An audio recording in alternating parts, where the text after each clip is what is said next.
Auf Chicago's South Side steht ein Festung, und der die meisten Acklos vorbefahren, ein massiver Steinbau, der Eher einer mittelalterlichen Burg als einem Wohnhaus gleicht, mit Türmen, Zinnen und Mauern, genug, ein ganz Armee aufzuhalten. Steht man hut vor diesen Mauern, dem, was davon übrig ist, denn der Großteil der sprunglichen Bauwerks ist längst verschwunden, fragt man sich unwillkürlich, welch Angst, Paranoia oder Schuldgefühl einen Mann entreben, sein Haus wie ein Festung zu errichten, welch Feind sich vorstellt, die sein Tor stürmen werden, und welch dunklen Wahrheiten über den amerikanischen Kapitalismus und das Fleisch, das Chicago aufgebaut hat, sich hinter diesen Verteidigungsmauern verbergen.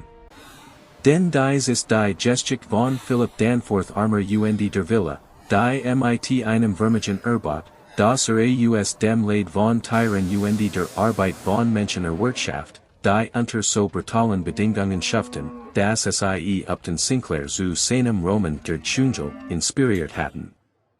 Ein so jultiges Vermögen, das Armer zu einem der reichsten Männer Amerikas wird, und doch entschieder sich, in einem Haus zu leben, das nicht von Selbstvertrauen, sondern von Angst zeugt, nicht von Feierlichkeit, sondern von Abwehrhaltung, nicht von Stolz, sondern von dem Wissen, dass das Geld blutgetränkt war und das. Die Arbeiter, deren Arbeit ausbeutet, die Tier, deren Tod bereichert, und die Konsumenten, die mitunter mit verfälschten Produkten tauscht, konnten eines Tages Rechenschaft verdern. Die von ihm Erbaut Villa, manchmal auch Armer Castle oder Armer Mansion genannt, gelegen im damals wohlhabenden Viertel Prairie Avenue, was sich Chicagos Industriemagneten zum gegenseitigen Schutz und zur sozialen Stärkung versammelten, war ein physisch Manifestation der moralischen Komplexität, der Klassenkampfs und der schieren Brutalität, die Fleischverarbeitungsindustrie im Chicago des späten 19. Jahrhunderts kennzeichneten. Dies Industrie schlachtet buchstäblich Tier und Butet Arbeiter in einem industriellen Osmos aus, wie es die Menschheit nach nie übergesehen hat.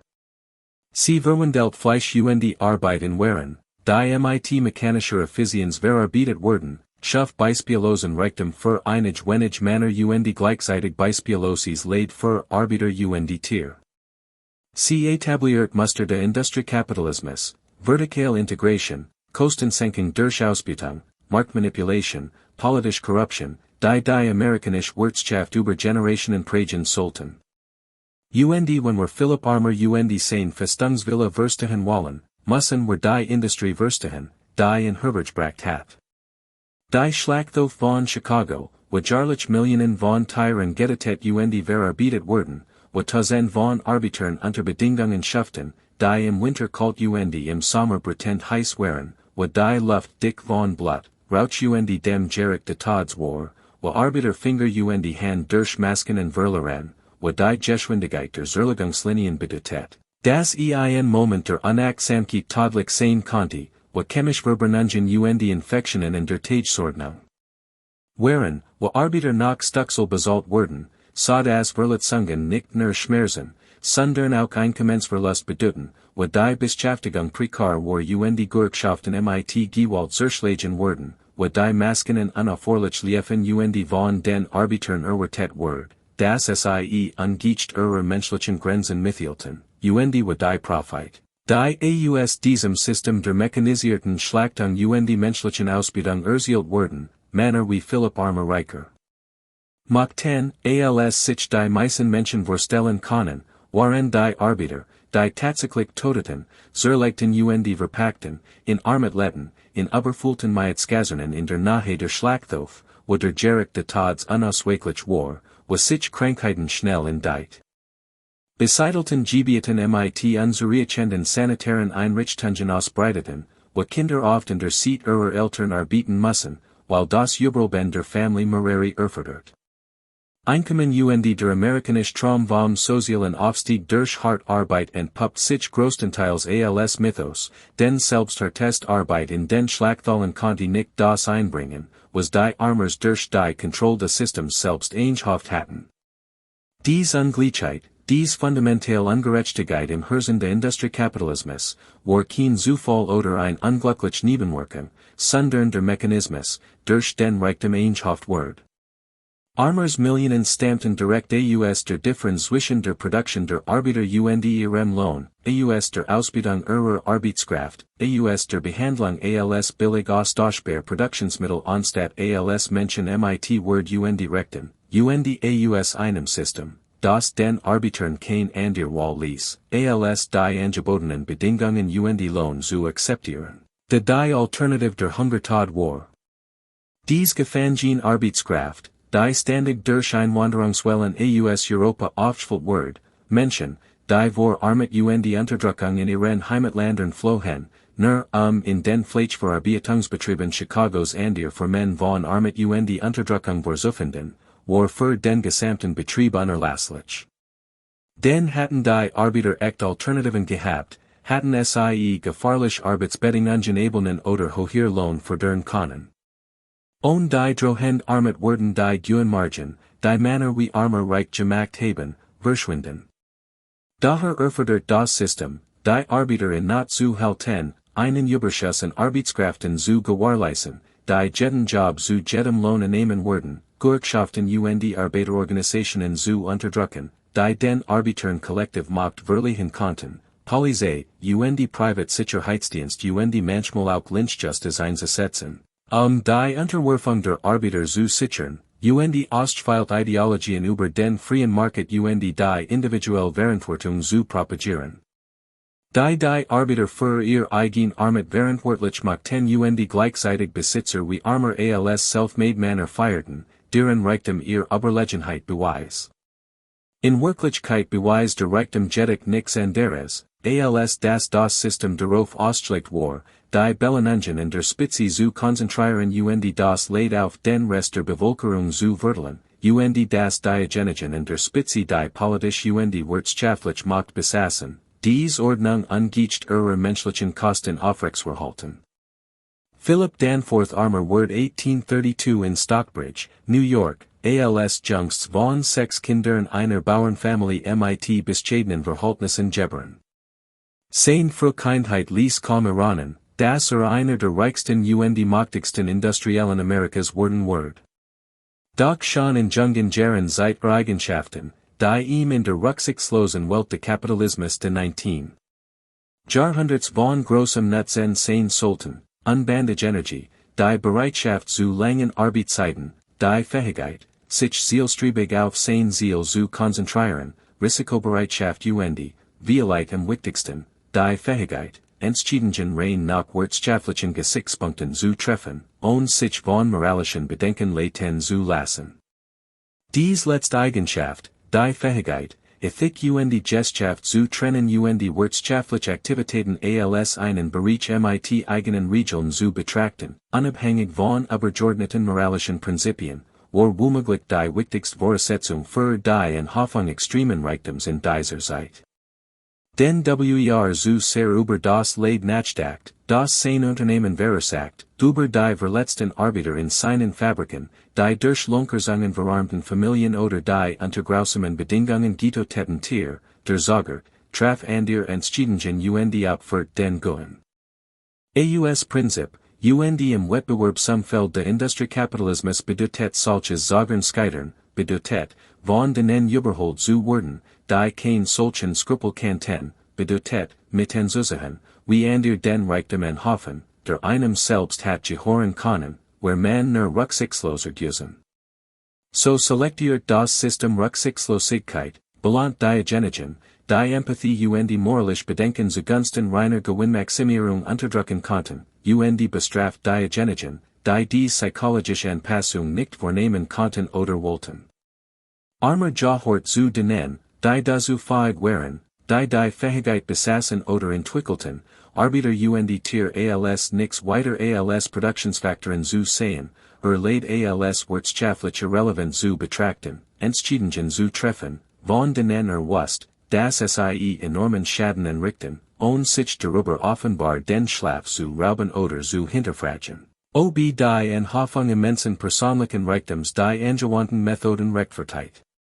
Dieses psychologisch Profil, dies Kombination aus immenser Energie und Fähigkeiten mit moralischer Flexibilität oder Blindheit, Kennzeichen niet veel der großen Industriellen der Gilded Age, Manner, die Wedger dum noch persoonlich grausam waren, sondern sich selbst davon überzeugt hatten, das im Gesellschaftleben an der Regeln galten als im Privatleben, das was moralisch verwerflich ware, when es Einzelpersonen angeten word, die man persönlich kannte, or irgendwie acceptable, when es im industriellen Maßstab anonymen Arbitern Geske, die ausgeklegelt psychologisch Abwehrmechanismen aufrechterhielten, die religiöse Überzeugung, das Erfolg Gottes ganz Beweis, der Glaub, das sie den Arbitern tatsächlich nutzten, indem sie Arbeitsplatz schufen, die Überzeugung, das sie der Gesellschaft dienten, indem sie waren erschwinglicher machten, die Gewissheit, dass ihr Philanthropie alle fragwürdigen Gesellschaftspraktiken wiedergemacht,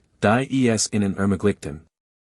Trotz der angerichteten Schadens mit sich selbst zu leben, diese Abwehrmechanismen waren wahrscheinlich für psychisches Überleben notwendig, denn die Alternative war die Erkenntnis gewesen, dass sie Vermögen auf dem Leid anderer Menschen aufgebaut hatten, dass ihr Willen, Kunstsammlungen philanthropischen Gessen mit Blutgeld gekauft wurden, dass sie kein Selfmade-Millionär, sondern Ausbeuter waren, die durch das Ausnutzen eines zu ihren Gunsten manipulierten Systems Erfolg hatten, ein solche Erkenntnis war unerträglich gewesen, hatten Twitter den Verzicht auf ihren Reichtum oder ein Leben in bewusster Schritt erfordert, de sie zu bei dem nicht bereit waren, konstruierten sie stattdessen ausgeklegelt Erzahlungen, die ihr Position rechtfertigten es ihnen ermöglichten, sich selbst als würdig zu sehen. Als Überlegen, als tatsächlich Nutznießer der Arbeiter der Gesellschaft nicht als Parasiten in ihnen. Armer Genos nur ein begrenzt formell Bildung verlies die Schule mit Wirsen Jaren, zu arbeiten. 1852, im Alter von 20 Jahren, schloss sich dem kalifornischen Goldroschen. Typischerweise ging jedoch nicht dorthin, Gold zu schürfen, sondern zu erkennen, dass die Goldsicherausrüstung benötigten das die Bereitstellung dieser Güter zu überhohen Preisen deutlich profitabler war, als selbst auf Gold zu spekulieren. Sein erstes nennenswertes Vermögen verdient mit dem Bau von Goldwaschanlagen dem Vertrieb von Ausrüstung.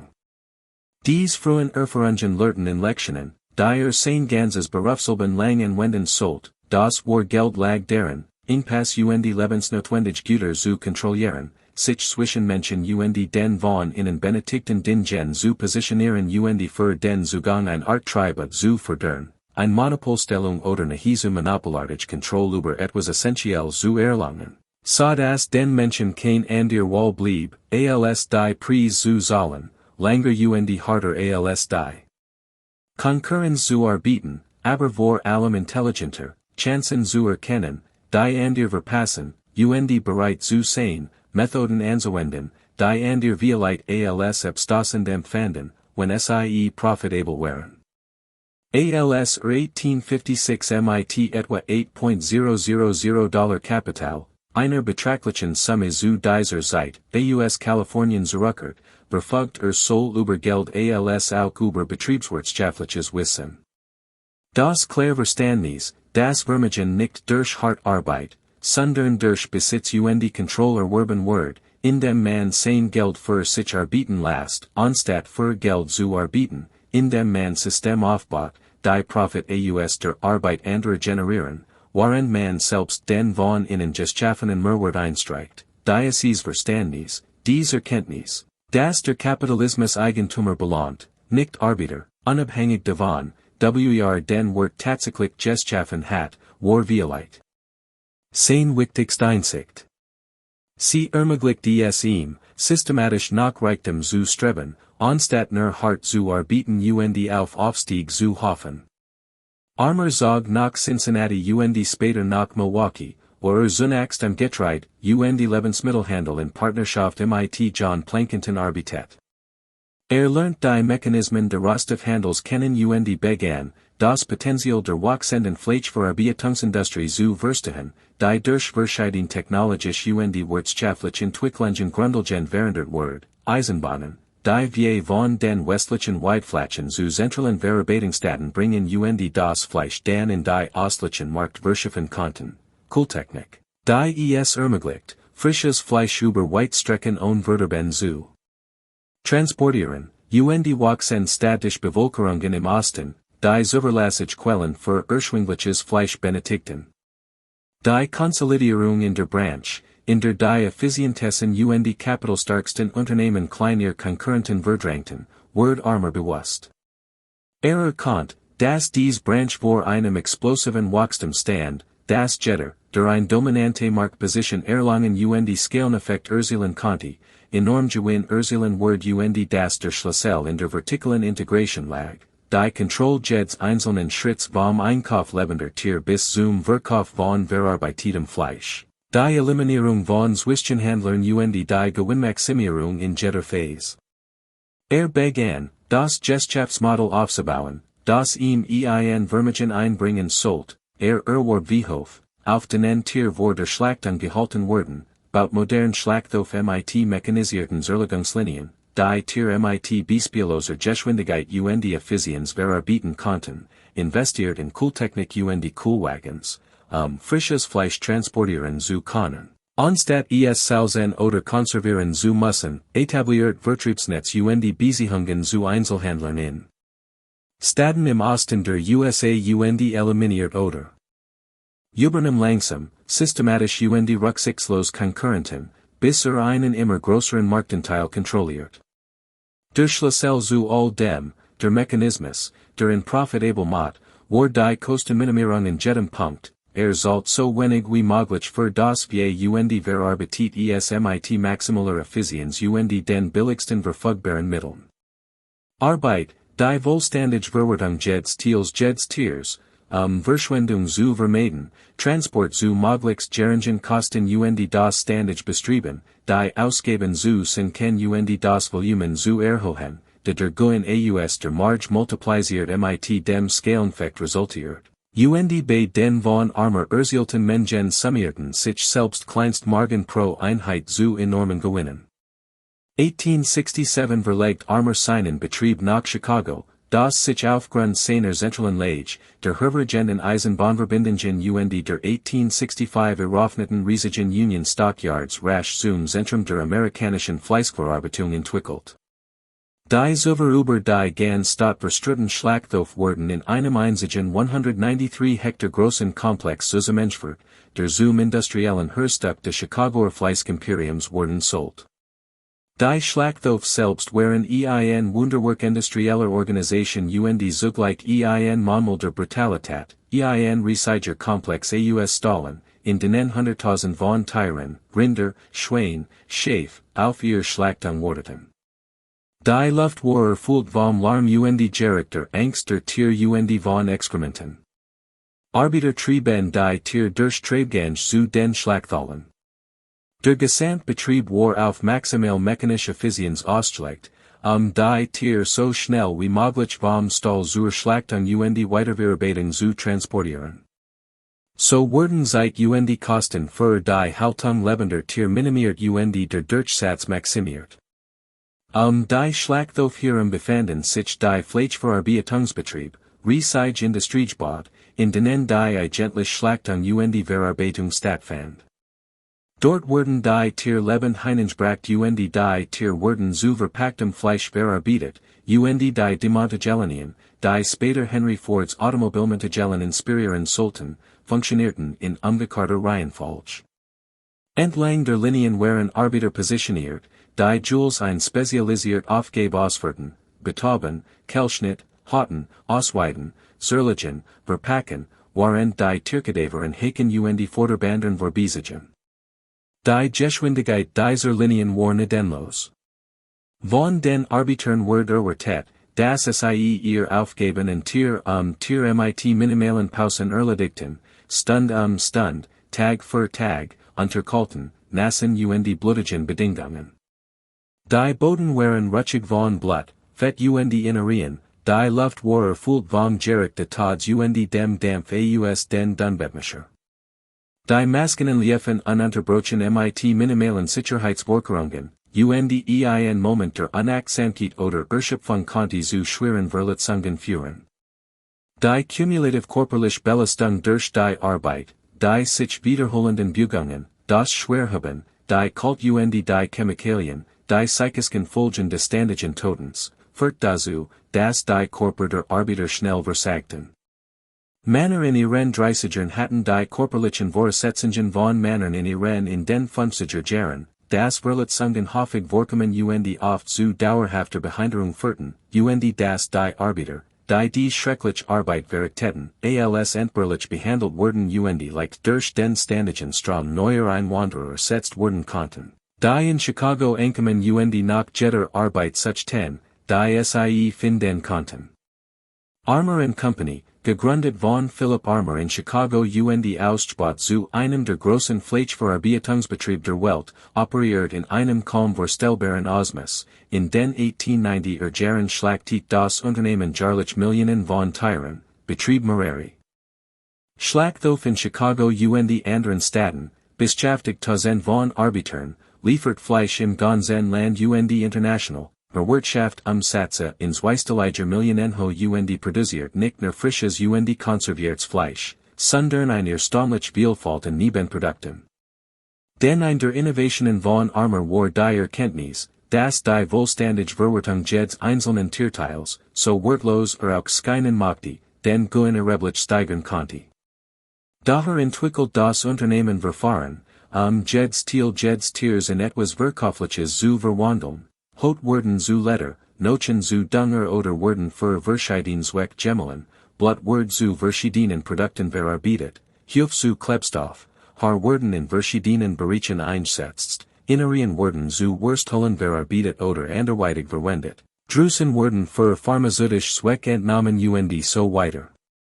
Sie verwendeten alles außer dem Quieken, obwohl dies vollständige Verwertung aus betriebswirtschaftlicher Sicht effizient war Abfall reduziert, offenbart sie auch die grundlegend instrumentelle Sichtweise auf Tier, die industrielle Fleischverarbeitung prägte, die Reduzierung lebender, Empfindungsfähiger Wiesen auf nichts anderes als Rohstoff, die vollständig extrahiert monetarisiert werden sollten, ohne Anerkennung oder Rücksichtnahme darauf, dass es sich Gesellschaft handelt, die Schmerz Angst empfinden konnten, dass der Terror, den sie in den Schlachthöfen auf den Schlachtflächen erlitten, real intensive war, dass die angewandten Tötungsmethoden oft unnötiges Leid verursagten, while Geschwindigkeit Kosteneffizienz Vorrang vor humaner Behandlung hatten, das Skier Ausmaß der Tötungen, Tausend von Tieren taglich in jedem großen Werk, Millionen jährlich in der gesamten Branche,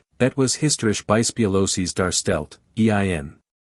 Industrielles System de Totens, das Toten als einen weiteren Produktionsprozess behandelt, der auf maximale Effizienz minimal Kosten optimiert werden sollte. Dieses System, zu dessen Entwicklung Perfektionierung Armour beigetragen hat, etabliert Muster, die in abgewandelter Form in der heutigen industriellen Fleischproduktion fortbestehen, wo Tier immer noch in intensiver Haltung gehalten auf Hochgeschwindigkeitsörlige Linien gerettet werden, wo der Profit im Vordergrund steht. Die Gewinnspannen bleiben gering der Wettbewerbsdruck trägt ständig Bemühungen zur Kostensenkung voran. Die Arbeiter sind nach wie vor gefahrlichen Bedingungen niedrigen Lohnen ausgesetzt, besteht weiterhin die gleich grundlegende Spannung zwischen humaner Behandlung wirtschaftlicher Effizienz, wobei die Effizienz fast immer sieht, while der Market niedrig Preis belohnt Unternehmen bestraft, die mehr als nötig für Tierschutz, Arbeitssicherheit oder Weltschutz ausgeben.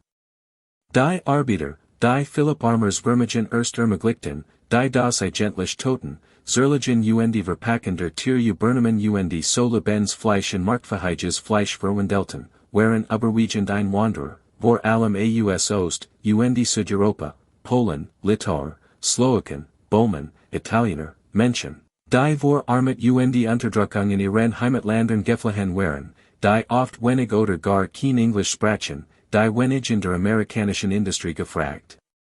Qualifikationen besaßen daher kein an der Wahl hatten, als Arbeiten zunehmen, die sie finden konnten, egal wie niedrig der Angebetin Lohn war. Die Fleischverarbeitungsbetrieb nutzten dies Verletzlichkeit systematisch aus, indem sie Mindestlohn sollten, kein Arbeitsplätze boten, kein Schutzausrüstung oder Schulungen bereitstellten, kein Verantwortung für Verletzungen oder Todesfall am Arbeitsplatz übernehmen, ethnische Spaltungen nutzten, die Solidarität der Arbeiter zu untergraben, indem sie verschiedene Einwanderergruppen gegeneinander ausspielten. Bestlenigungstechniken und wanten, die Arbeiter zwangen, mehr Tier pro Stunde zu verarbeiten, die Lohnkursen, wann immer es die Marktlich erlaubt, Arbeiter entließen, die sich beschwerden oder versuchten, Gewerkschaften zu gründen, Schwarzlisten von Unrehestiftern, Furten, die in der Branche nie wieder eingestellt wurden, ein Arbeitsumfeld schaffen, das von Angst und Unterdrückung geprägt war. Verzweiflung und das ständig Wissen, entbehrlich zu sein, dass die Familie im Fall einer Verletzung oder des Todes nichts erhalten wird, dass man bei Krankheit wahrscheinlich entlassen wird, dass der Lohn selbst bei Vollzeitbeschäftigung kaum zum Überleben der Familie reicht und dass es kein Aufstiegschancen gab, kein Hoffnung, dass Hartarbeit zu besseren Positionen oder höherem Lohn führen wird, nur die zermürbende Realität, die schreckliche Arbeit so lang zu verrichten. Wieder Körper es Zulius, und den aussortiert und durch den Nachsen verzweifelten Einwanderer ersetzt zu werden. Dies war kein Zufall oder ein unglücklich Nebenwirkung der Industrialisierung, sondern das bewusst Gesellschaftsmodell, der Mechanismus zur Gewinnmaximierung. Den jeder Dollar, der bei Lohnen, Schutzausrüstung oder Arbeitsbedingungen einspart wird, wird Philipp Armers vermieden. Das System funktioniert genau deshalb, weil die Arbeiter keine Alternativen und keine Macht hatten, weil das Rechtssystem war Agentums und Vertragsrecht schützt, den Arbeitern aber nur minimalen Schutz bot, weil Polizei und Private-Sicherheitskraftstreiks niederschlagen und Organisatoren einschüchterten und weil die damalige Ideologie die Armut auf die individuelle Moral zurückführt. Es handelt sich Systemfehler als systematische Ausbeutung, und weil die Reichen über genuinen politischen Einfluss verfügten, sicherzustellen, dass das System zu ihren Gunsten manipuliert blieb, mit minimaler Regulierung, minimaler Besteuerung, minimalem Arbeitnehmerschutz und maximaler Freiheit für das Kapital, mit allen Mitteln Profit zu erzielen.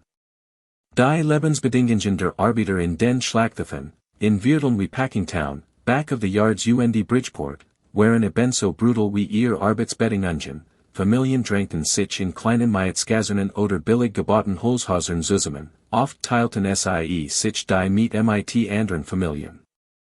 Die sanitären Anlagen waren minimal, in violent Fallen gab es kein fließenden Wasserleitungen, im Winter wird unzureichend geheizt, im Sommer schlecht beluftet. Der allgegenwärtige Charakter Schlachthof durchdrang alles, drang in Kleidung, Mobil und Lebensmittel und war unentrinnbar, da der Wind in ständig trug. Krankheiten breiteten sich unter diesen Bedingungen rasant aus, Tuberkulose, Typhus und Ruhr waren endemisch, die Kindersterblichkeit erschreckend hoch, die Lebenserwartung der Schlachthofarbeider deutlich niedriger als der Stadtdurchschnitt. Kinder, die in diesen Vierteln aufwachsen, hatten nur begrenzt Chancen. Viele müssen die Schule vorzeitig verlassen, zu arbeiten und zum Überleben ihrer Familien beizutragen. Es gab kaum Mittel für Bildung oder Aufstieg, und Bandenkriminalität schien auf der einzige Weg zu Wohlstand zu sein. Ständig sehen sie vor ihrem Inneren auch das Beispiel ihrer Bandenmitglieder. Die Gebrochenen Körper und erschöpften Seelen der Eltern suchten davon, was Lohnarbeit am Industriekapitalismus der Arbeiterklasse bot. Doch trotz dieser Umstand, oder vielleicht gerade deswegen, wurden dies Viertel auch zu Orten der Widerstands und der Organisation. Hier begannen Arbeiter, Gewerkschaften und Selbsthilfevereine zu gründen, hier pflegten in Wanderergemeinschaften ihr kulturellen Traditionen und unterstützten sich gegenseitig, hier fand politischer Radikalismus fruchtbaren Boden, als die Arbeiter erkannten. Das individuell Anstrengungen innerhalb des bestehenden Systems niemals zu einem besseren Leben führen würden und das Kollektivs Handeln zur Veränderung des Systems selbst notwendig war. Hier wurden die Samen für die Arbeiterbewegungen gesetzt, die schließlich einige Verbesserungen der Arbeitsbedingungen und Lohn erreichen sollten, wenn auch nie ohne Erbeterten Widerstand der Fleischverarbeitungsunternehmen, die jeden Organisationsversich mit allen verfügbaren Mitteln, einschließlich Gewalt, bekämpften. Weil Gerechtigkeit und Gleichheit wurden nie erreicht, da das Grundlegende Machtungleichgewicht zwischen Kapital und Arbeit bestehen blieb.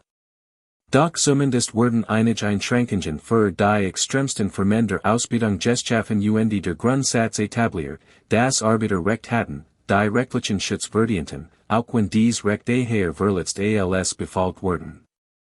Nachdem sein Vermögen in den 1880er Jahren gesichert war, Armour and Company sich als eins der führenden Unternehmen der Branche etabliert hat und sein persönliches Vermögen auf mehreres Millionen Dollar geschätzt wird, was in zu einem der reichsten Männer Amerikas macht, und sich Philipp Armour der Frage zu, mit der sich wohlhabend Männer unweigerlich auseinandersetzen müssen, wie lässt sich wirtschaftlich Macht und gesellschaftliche Legitimität umwandeln. Wie lässt sich neues Geld salonfähig machen? Wie kann man sicherstellen, dass seine Familie in die amerikanische Elite aufgenommen wird und nicht als Emporkömmlich gilt, deren Reichtum nach Wehrmacht riecht?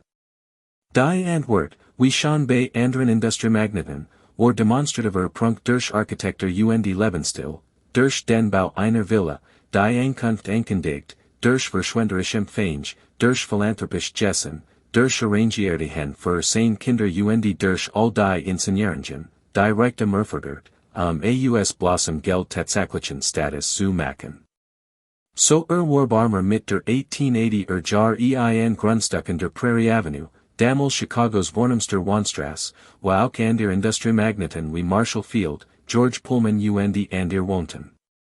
Der Fleischfabrikant Gustavus Swift hat imposante Häuser errichten lassen und so ein konzentriert Enclave der Reichtums geschaffen.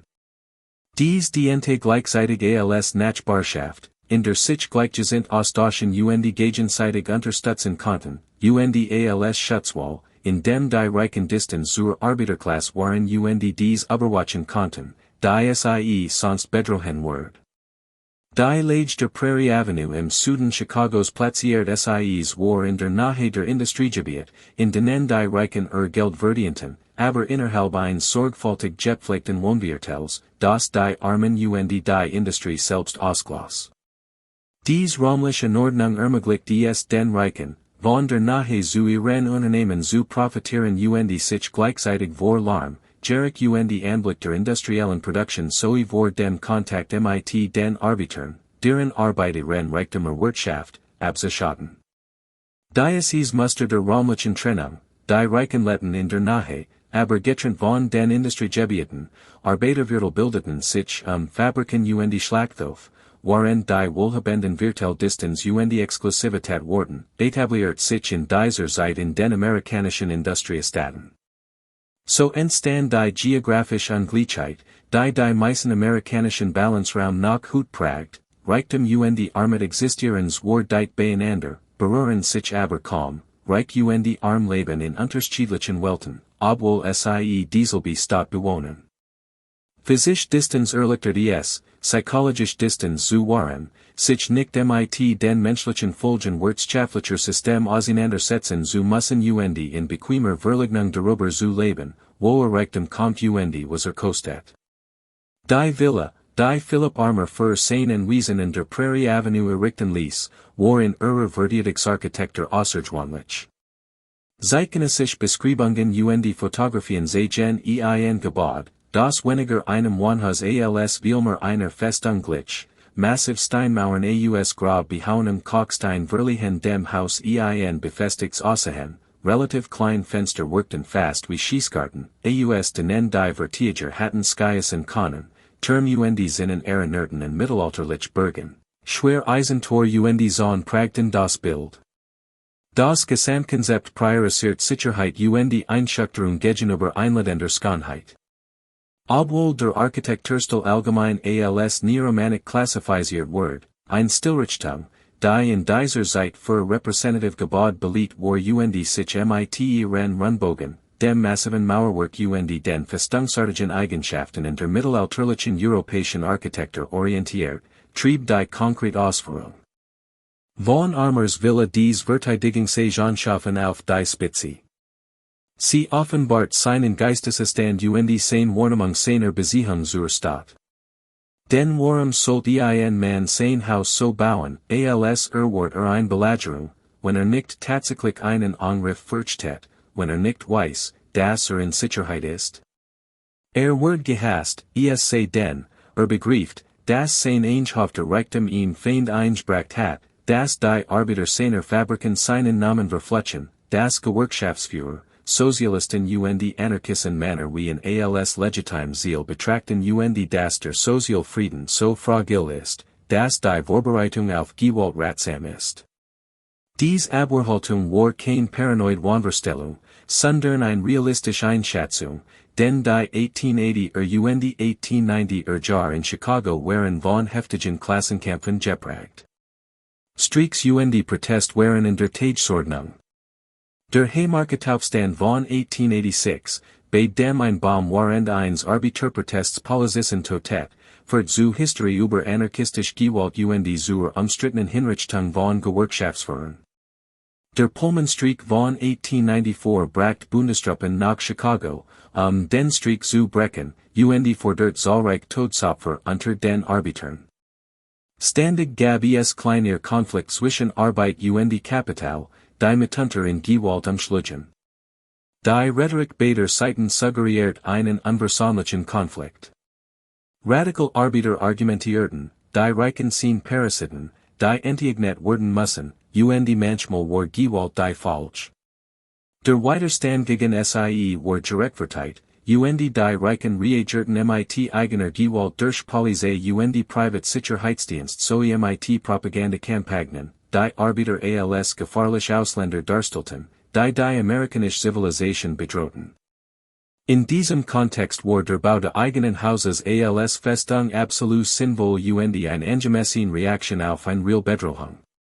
Die Tatsache, dass es notwendig war, dass Männer wie armer befestigt Hauser mit bewaffneten Wachen für nötig hielten, sagt uns etwas entscheidend über die von innen geschaffene Gesellschaft, über das Ausmaß in Ungleichheit und Ausbeutung, das solch extrem Verteidigungshaltung rational erscheinen ließ, darüber, wie eine Gesellschaft, die für wenig großen Reichtum produziert, während sie die meisten in Armut und Unsicherheit halt, unweigerlich Klassenhass und Konflikt hervorbringt und die Reichen zwingt, in Angst hinter Mauern, Toren und Wachen zu leben, und darüber, wie dies kein stabil oder wünschenswert Gesellschaftsordnung ist, sondern vielmehr ein, die von ständiger Spannung, unterschwelliger Gewalt und der allgemeinen mordigen Möglichkeit eines Ausbruches in einen größeren Konflikt geprägt ist.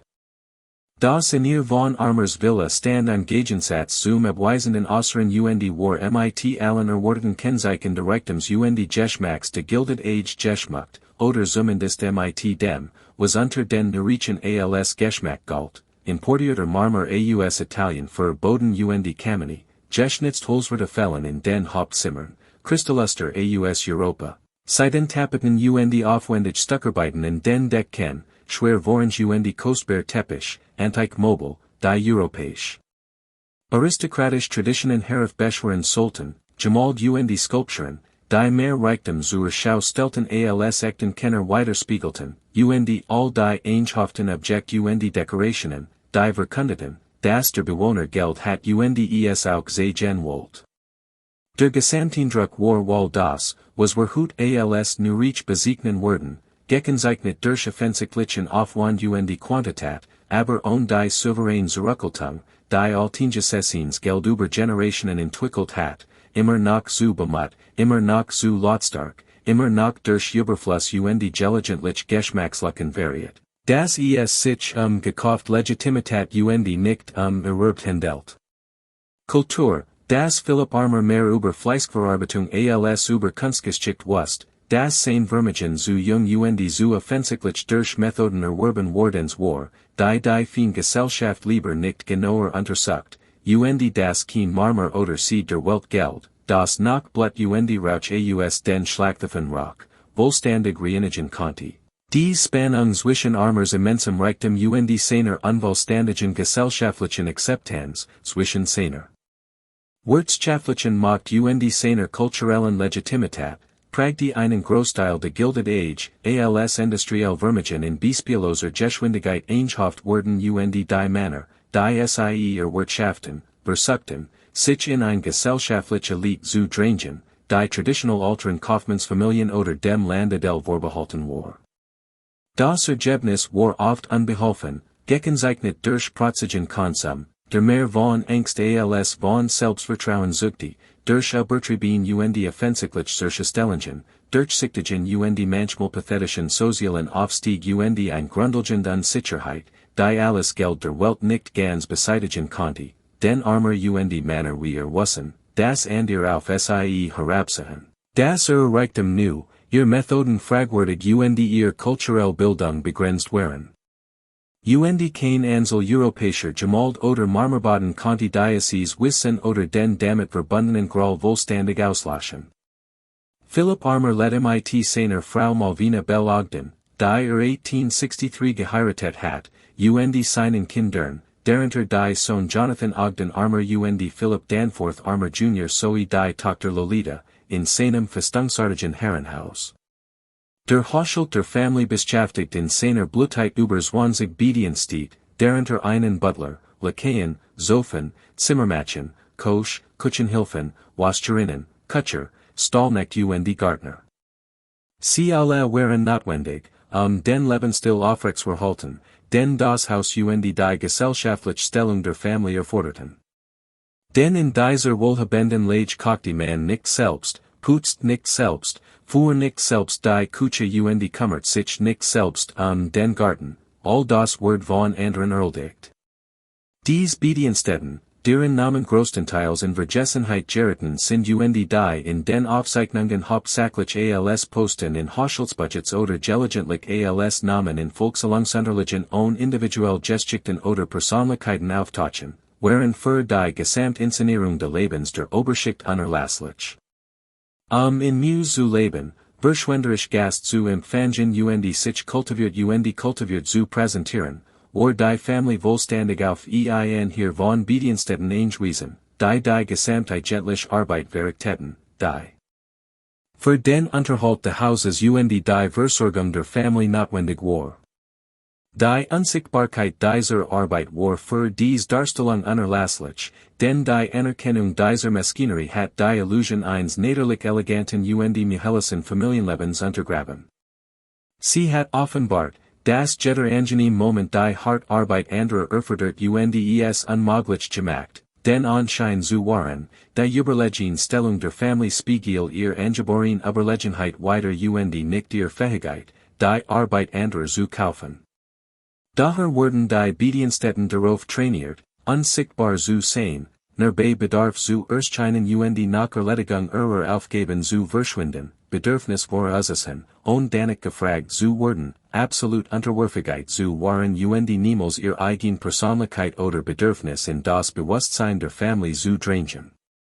Sie letten auf dem Anwesen in Bediensteten quartieren, die weitaus weniger comfortable waren als die Wohnraum der Familie, arbeiteten lang Stunden, oft von vor dem Aufwachen der Familie bis nach deren Schlafengehen, für einen bescheidenen Lohn, hatten minimal persönliche Freiheit oder Privatsphäre und müssen akzeptieren, dass ihr Leben vollständig durchstrukturiert war.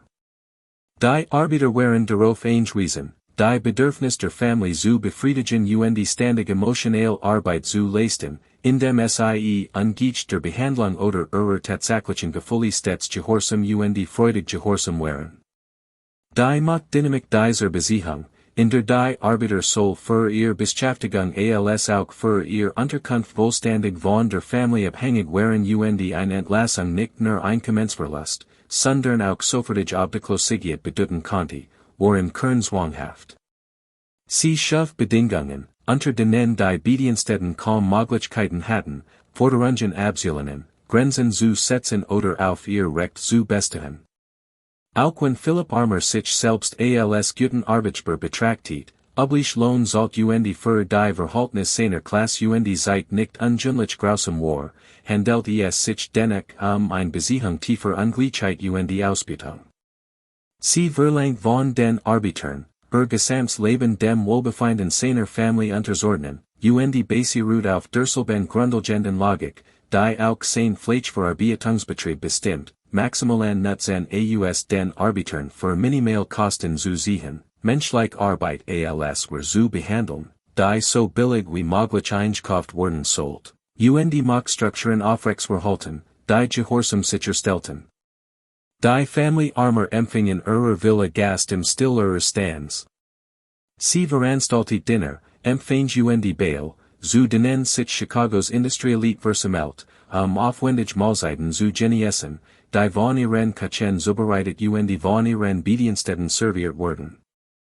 Man trank importiert Wein und Spirituosen, diskutiert über Wirtschaft, Politik und gesellschaftliche Angelegenheiten, Schloss Vertrag und Vereinbarungen, die wirtschaftliche Entwicklung der Stadt prägen sollten, verheiratet ihr Kinder untereinander, ihr Positionen zu festigen, und zelebriert die Ritual der Reichtums und der Kultur, die sie von der Arbeiterklasse, die sie Beschäftigten, unterschieden. Dies gesellschaftlichen Ereignis waren zugleich echt Anlass zum Vergnügen und strategisch Gelegenheiten, Allianzen zu schmieden und zu pflegen, Gesellschaftsinformationen auszutauschen, politischen Einfluss zu koordinieren, die Reichen als Klasse aufzutreten, ihr kollektiven Interessen zu schützen und zu fordern, und sich gegenseitig die Narrative zu bekräftigen, die ihr Position rechtfertigten, das sie ihren Reichtum aufgrund ihrer überlegenen Fähigkeiten und ihres Charakters verdienten, das sie der Gesellschaft durch die Schaffung von Arbeitsplätzen und die Produktion von Gütern nutzten, das die Armen aufgrund eigener moralischer Verfehlungen und nicht aufgrund systematischer Ausbeutung arm sehen und das jeder Versuch, die Wirtschaft zu regulieren oder die Arbeiter zu stärken, ein Bedrohung darstellt.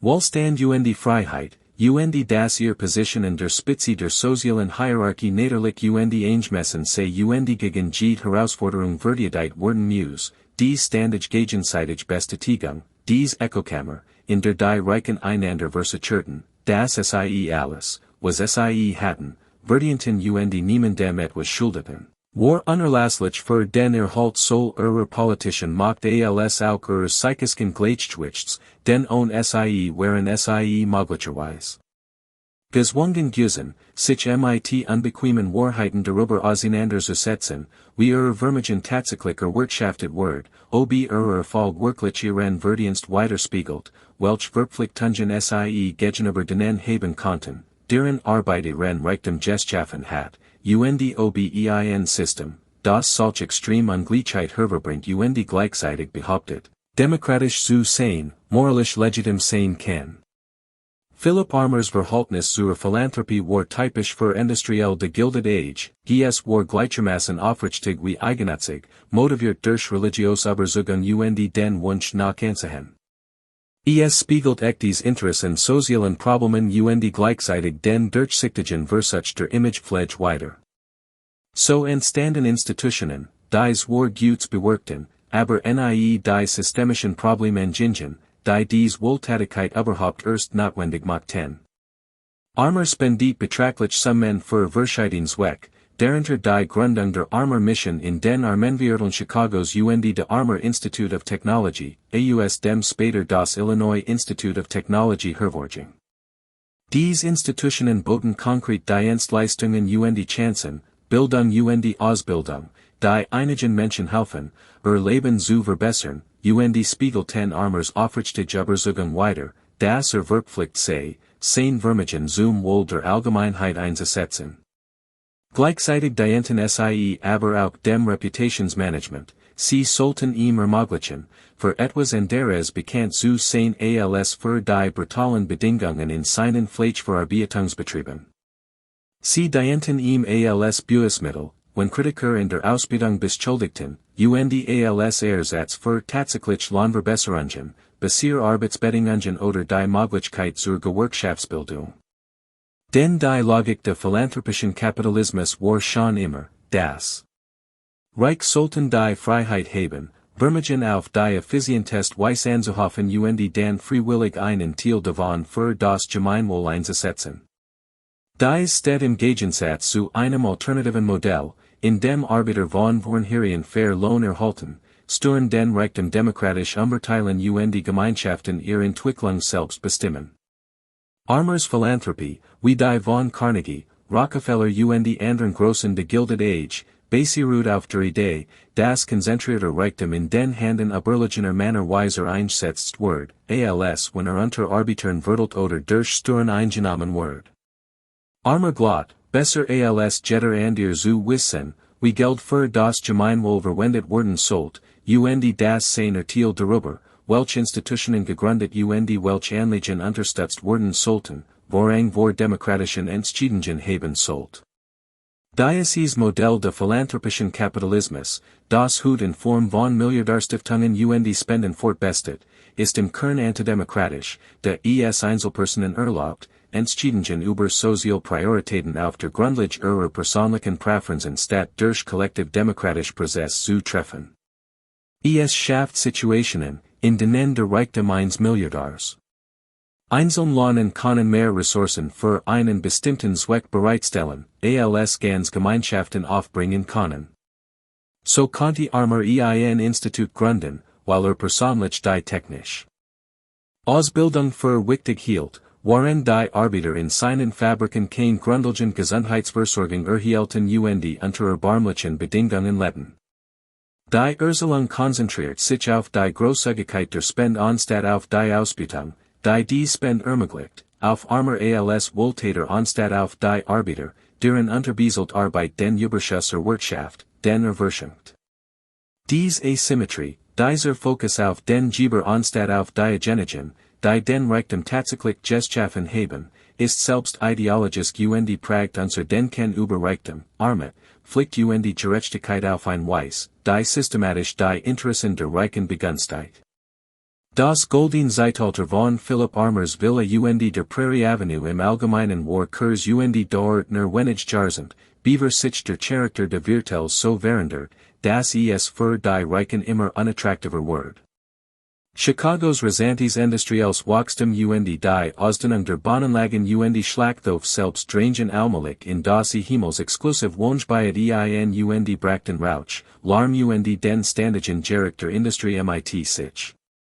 Als die Gegend immer unattraktiver wird, zogen die wohlhabenden Weg, nach Norden entlang des Uffers in Viertel wie die Gold Coast oder in Verort wie Lake Forest Evanston, wo sie mehr Abstand zu den industriellen Aktivitäten halten konnten, die ihren Reichtum generiert hatten. Dieses Muster der Abwanderung, dieser Standage Versuch der Reichen, den Umweltfolgen der Industrien zu entfliehen, die sie reich gemacht hatten, wiederholt sich in Industriestaaten in ganz Amerika. Die Armen litten in der Nähe von Fabriken die Industriegebieten die litten unter der Verschmutzung, dem Lärm den gesundheitlichen Folgen, waren die Reichen immer weiter wegzogen, auf der Suche nach sauberer Luft, Ruhe die Natur. Dies räumliche Trennung hat wichtige Konsequenzen, denn sie ermöglicht es den Reichen, sich nicht mit den Kosten der industriellen Produktion auseinandersetzen zu müssen in der Nähe von Fabriken die Industriegebieten zu leben. Sie litten in einer Blase, in der rauchverhängenden Himmel, die verschmutzten Fluss die zerstörten Landschaften, die Industriegebiet kennzeichneten, für ein Problem als unmittelbar Realitäten zu sehen schienen, sie zogen ihr Kinder in Umgebungen auf, die sich so sehr von den Vierteln der Arbeiter unterschieden, dass Klassenübergreifens Einfühlungsvermögen nahezu unmöglich wird. Sie konstruierten ganz Weltanschauungen die politische Positionen auf der Grundlage ihrer eigenen komfortablen Erfahrungen, während sie die Erfahrungen der Arbeiterklasse, die unterwallig anderen Bedingungen lett, ignorierten oder ihnen gegenüber gleichgültig blieben. Philipp Armer starb im Januar 1901 im Alter von 68 Jahren, für sein Verhältnis relativ jung, was angesichts der Belastung durch die Leitung eines riesigen Industrieimperiums de für wohlhabend Männer jener Zeit typischen luxuriosen Lebensstils jedoch nicht verwunderlich war. Hinterließ Geschäftsvermögen von $50 Millionen, hut etwa $1,5 Milliarden, hauptsächlich seiner Frau seinen Sohnen, verbunden mit der Erwartung, dass sie das Unternehmen weiterführen die Stellung der Familie sichern würden. Doc die nächste Generation besaß nie denselben Urges und dieselbe Skrupellosigkeit wie Philipp.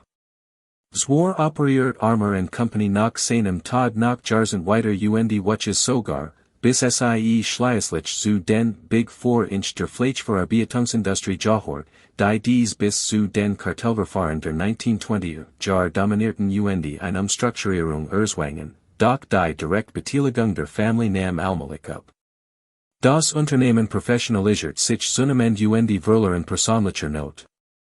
Dieser Übergang vom Familienkapitalismus zum Konzernkapitalismus, von inhabergeführten Unternehmen zu von professionellen Managern geleiteten Unternehmen, die Aufsichtsräten und Aktionären gegenüber rechenschaftspflichtig sind, vollzog sich im frühen 20.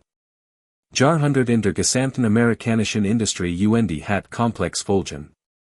Die Auswirkungen waren vielfältig, da einerseits die extremsten Formen der persönlichen Ausbildung eingeschränkt, Unternehmen einer stärkeren öffentlichen Kontrolle und rechtlichen Haftung unterworfen und Raum für Reformen geschaffen wurden, da die Vorschriften der progressiven Ära grundlegenden Sicherheitsstandards vorschrieben und die schwerwiegendsten Missstand einschränkten.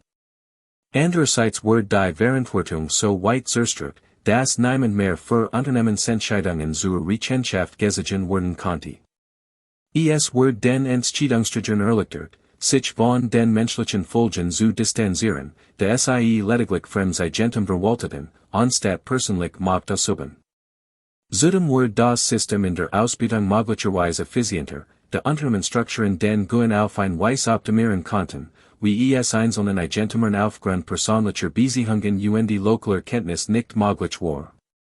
Die Fleischverarbeitungsindustrie im 20. Jahrhundert war weiterhin durch Niedriglohn, gefährlich Arbeitsbedingungen und hohe Fluktuation gekennzeichnet, wird sich weiterhin gegen die Gewerkschaftsbildung, bis sie dazu gezwungen wird, priorisiert weiterhin Kostensenkung und Geschwindigkeit gegenüber Sicherheit und Qualität und erwirtschaftet weiterhin enorm Gewinn für Eigentümer und Aktionär, waren die Arbeiter, die eigentlich gefährlich Arbeit des Totens und Verarbeitens von teuren Varietäten, arm, schutzlos und ausgebutet blieben. Dies legt nahe, dass das Problem nie in erster Linie in der Behandlung einzelner schlechter Individuen wie Philipp Armour lag, sondern in den strukturellen Merkmalen des Industriekapitalismus, die Anreize zur Ausbildung schaffen und die Behandlung von Arbeitern und teuren als bloß waren wirtschaftlich rational machen, unabhängig davon, wem die Unternehmen gehören oder wrsie leitet. Die von Philipp Armour Erbaut Festungsvilla, die seiner Familie einen festen Platz in Chicagos Elite sichern, Generationen ein Zuhaus beiden und als Denkmal seines Erfolgs dienen sollt, aber dort ins war, aber nicht so lang, wie es sich wohl beim Bau vorgestellt hat. Denn der Niedergang der Prairie Avenue setzt sich nach seinem Tod fort, wohlhabend Familien zogen weg, die praktischen Häuser wurden aufgeteilt, anderweitig genutzt oder standen leer. Das Viertel wandelt sich allmählich von einem exklusiven Wohngebiet zu einem gemischt genutzten Gewerbe, und Wohngebiet und schließlich zu teilweisem Verfall und Abriss. Die Villa Armour selbst war nach einige Jahre von der Familie in Stand gehalten, erwies sich aber zunehmend als unpraktisch, zu groß für personal und Instandhaltung, zu nah an Industriegebieten, zu sehr mit einer Vergangenheit verbunden, die Familie vielleicht hinter sich lassen wollte. Schließlich wurde der Großteil des Gebäudes abgerissen, nur Fragment blieben möglicherweise erhalten und wurden ins spätere Gebäude integriert. Dies Zerstörung war typisch für das Schicksal vieler Villen aus dem Gilded Age, insbesondere jener in Städten, in denen die hohen Grundstückspreise und der Entwicklungsdruck die Instandhaltung riesiger alter Häuser wirtschaftlich unrentabel machten. Irrationalität, und was sich wandeln sozial wird, der Niedergang des Hausdienstes und die Einführung von Einkommens, und Erbschaftssteuern, die Aufrechterhaltung dynastischer Reichtümer erschwerten, zusammenwirkten, ließen dies Palast daher wie Relikt einer peinlichen Vergangenheit als wie zu bewahren Schatze erscheinen, und so wurden sie abgerissen, durch Neubauten ersetzt oder als unbebaut Grundstück zurückgelassen, und die Dynastien, die sie beherbergen und verkunden sollten. Erwiesen sich als ebenso vergänglich wie die gebaut selbst und hielten Violites wie oder drei Generationen, beaver sie. Sich auflassen, verblassen oder in die breiter Wohlhabend Klasse aufgingen, ohne die spezifische Identität und Macht, die sich die Gründer für die Uigkeit vorgestellt hatten. Was heute vom armers übrig ist umstritten und komplex. Einerseits existiert das von ihnen gegründete Unternehmen jahrzehntelang weiter und wird zu einer der bekanntesten Marken der amerikanischen Lebensmittelbranche. Armer Hotdogs und ihr Produkt blieben auch nach verschiedenen Unternehmensumstrukturierungen und der späteren Zerschlagung und dem Verkauf an unterschiedliche Käufer bekannt. Das von ihnen gegründete Armer Institut entwickelt sich zum Illinois Institute of Technology, einer bedeutenden Bildungseinrichtung, die Tausend von Studierenden ausgebildet hat. Sein Name ist weiterhin Teil der Geschichte Chicagos und taucht in Straßen und Gebäudenamen sowie in historischen Aufzeichnungen auf. Insofern war sein Bestreben, ein Bleibens Vermächtnis zu schaffen, zumindest teilweise erfolgreich. Sein Name ist in Erinnerung geblieben, auch wenn die genauen Details seines Vermogensaufbaus von den meisten Menschen verharmlost oder vergessen wurden.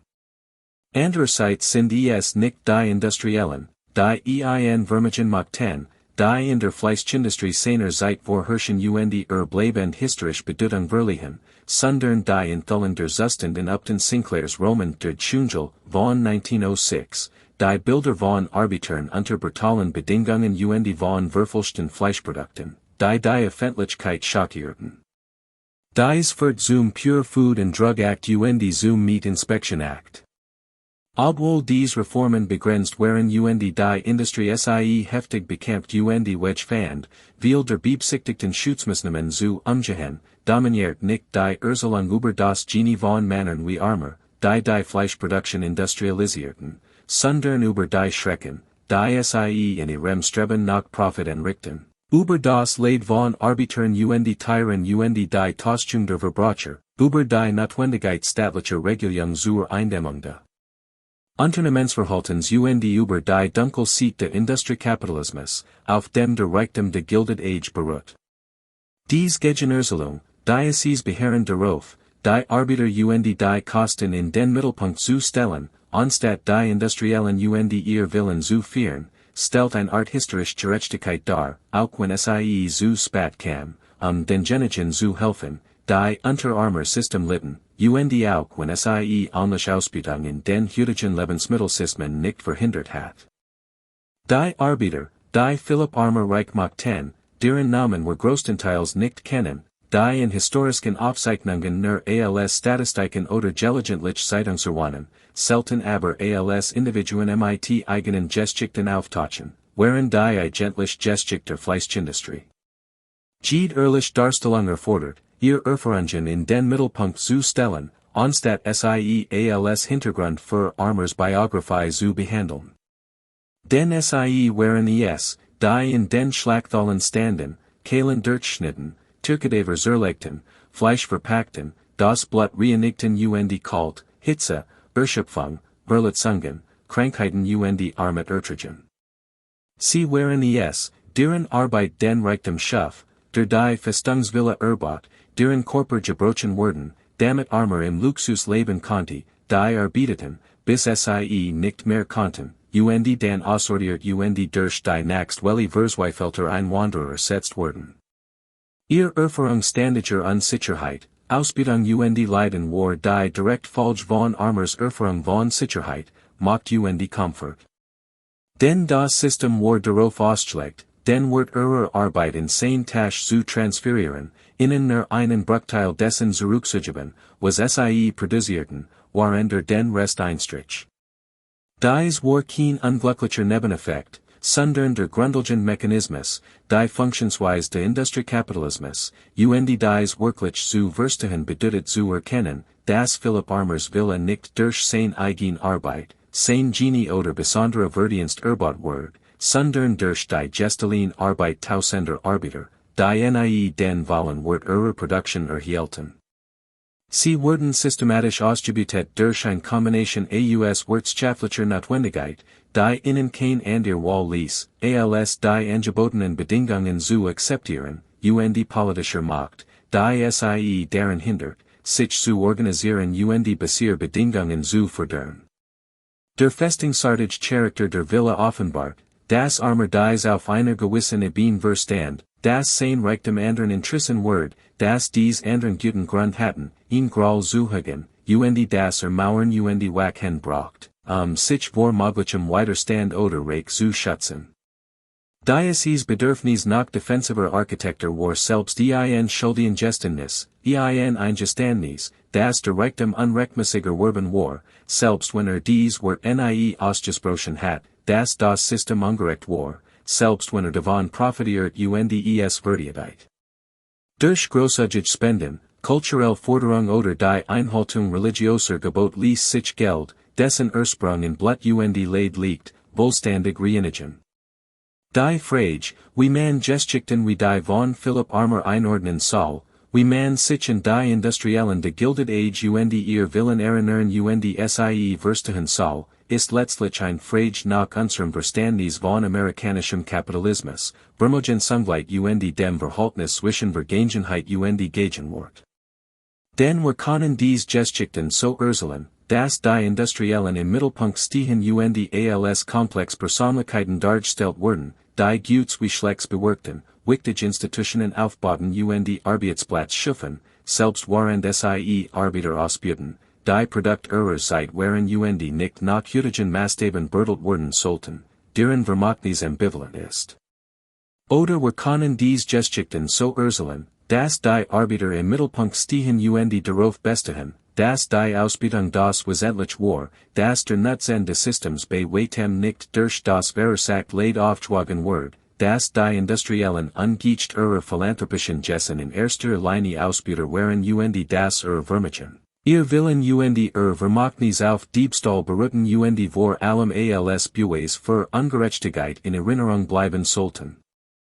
Dies unterschiedlichen Erzelrahmen prägen nicht nur unser geistiges Verständnis, sondern auch unser Verständnis von Reichtum und Ungleichheit in der Gegenwart.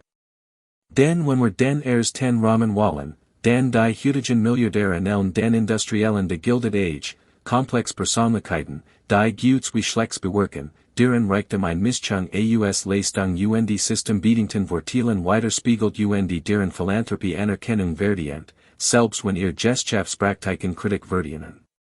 Betrachtet man sie jedoch aus einem anderen Blickwinkel, so sind die heutigen Milliardäre in erster Linie Ausbeuter, die ihren Reichtum durch System anhoffen, welche Arbeiter, Gemeinschaften und die Umwelt ausbeuten.